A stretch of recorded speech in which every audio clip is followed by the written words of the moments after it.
This is a very strong, clear indicator of where the future is going. Ford has fired thousands and thousands of internal combustion engine manufacturing workers this year. And I've said, Ford, why are you doing this? Just send them over to your electric car plant. Now, fortunately, Ford heard my cries. They've been watching my videos clearly. And so they've done exactly that. I'm no joke here that Ford has sent staff from their gasoline-powered vehicle plants, rushed them over to their EV plants because, well, they need EVs and they're not making enough of them. Customers want them. Ford has more than 300,000 pre-orders for EVs and production is going very badly. Hello, my friends. Welcome to the channel. I'm the Electric Viking. No, I don't have any delusions of grandeur. Ford didn't really watch my videos as far as I know. Ford didn't actually listen to what I've been saying. They should have. I just think, why fire all these people? You can retrain them. They've already got good skills. A lot of them are probably really dedicated workers. That's why they're there in the first place. I mean, finding new staff is going to be a challenge for Ford. They're going to need to find a lot of new staff for their enormous complex. This new facility that they're building is massive. It's just massive as an understatement. It's going to be possibly the biggest automotive complex in North America. Seriously. And Ford needs all the help they can get. I mean, manufacturing of EVs for Ford has been a complete disaster this year. They're getting given a pass here by the media. They shouldn't be. Volkswagen has made as many EVs in the US. Volkswagen hardly sells any cars in the United States. I mean, Volkswagen is selling nearly as many ID4s per month as what Ford is selling all EVs combined. That's crazy. How do they get to this situation? Where does Ford go from here? Because Ford is saying by the end of this year, they'll be able to manufacture 600,000 EVs per year. But their run rate right now, it's abysmal. I mean, Ford's run rate right now is about 40,000. 40,000 to 600,000. They're going to need to send a lot more staff away from their gasoline-powered manufacturing facilities, and quickly. So how many workers were sent? Well, 800 workers were transferred from one Ford plant to an electric car plant.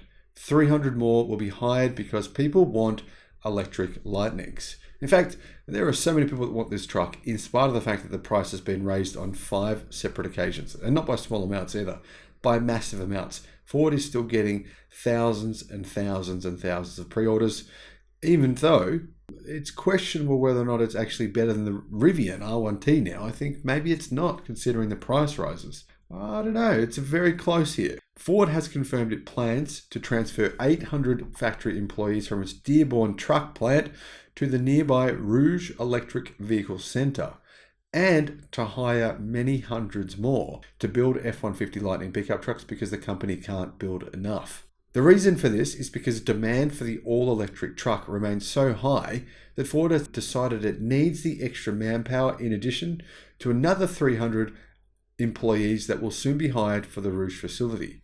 The electric vehicle truck is in full swing in terms of development, but development has been very slow through the first quarter of the year. One of the key reasons for this is Ford's weird decision to go with a Korean battery manufacturer. Now, I know people are saying I'm being racist here. I'm not at all. I mean, I have no problem with Koreans and nothing at all. I've never even thought about this, to be honest, before. But really, why would you want batteries from these companies? I don't really understand it. When you can get cheaper LFP batteries from CATL that have very nearly the same energy density in the packs. I don't really get why they've gone down this route. I think General Motors, it's led to disaster for GM. Look, their factory was closed for 8 months. It cost them $1.7 billion in recalls. We're seeing some of those problems in Ford battery packs. We've seen more battery problems, from LG Chem and SK Innovation than all the Chinese manufacturers combined. Yes, Chinese batteries can have problems. Absolutely, any batteries can. So can any gasoline-powered vehicles, but they have a lot less, especially lithium iron phosphate. Now, fortunately, Ford have agreed. They agree with this statement. I've been saying this now for a long time, which is the key reason why they are building a battery factory. It's the only battery factory Ford will build themselves and have full ownership. They will license CATL's lithium iron phosphate chemistry and then put lithium iron phosphate batteries into these electric trucks, which is good.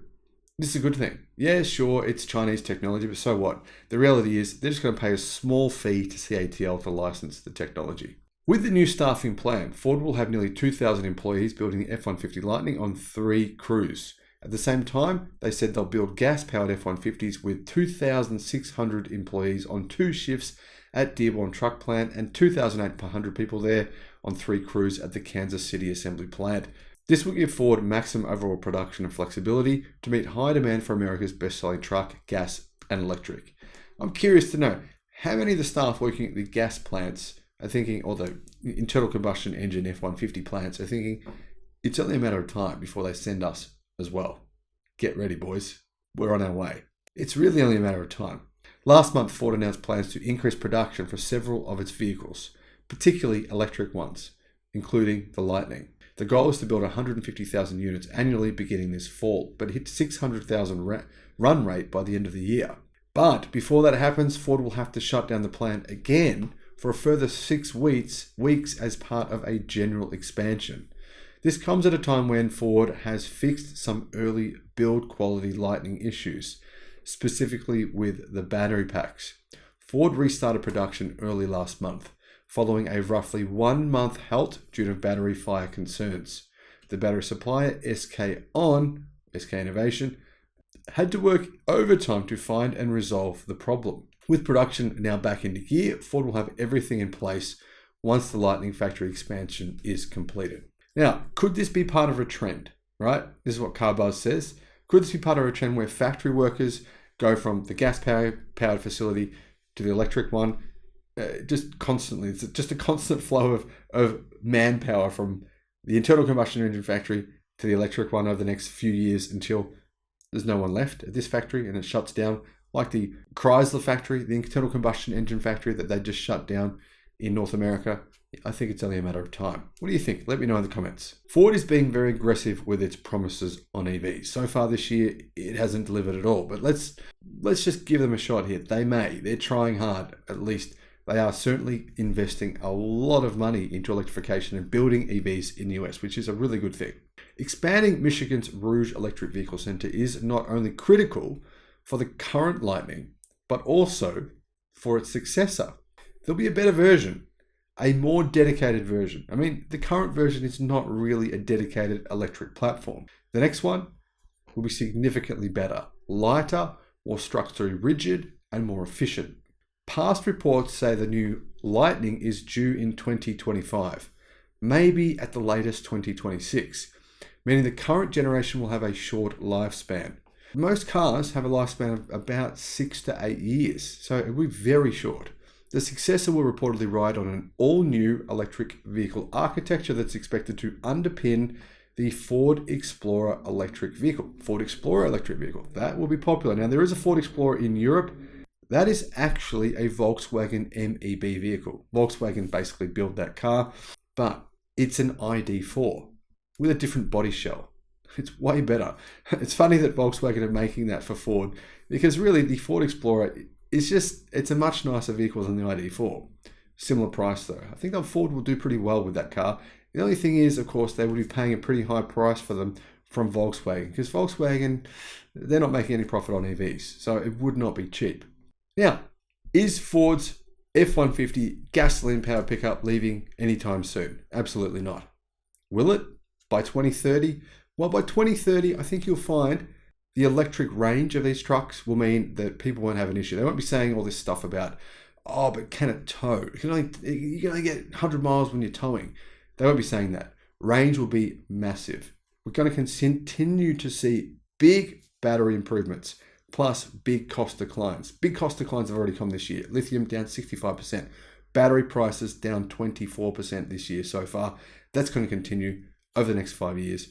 Electric versions of this truck will be cheaper than gas ones, and a lot better. It's inevitable, my friends. Let me know your thoughts. Thank you for watching. Bye-bye.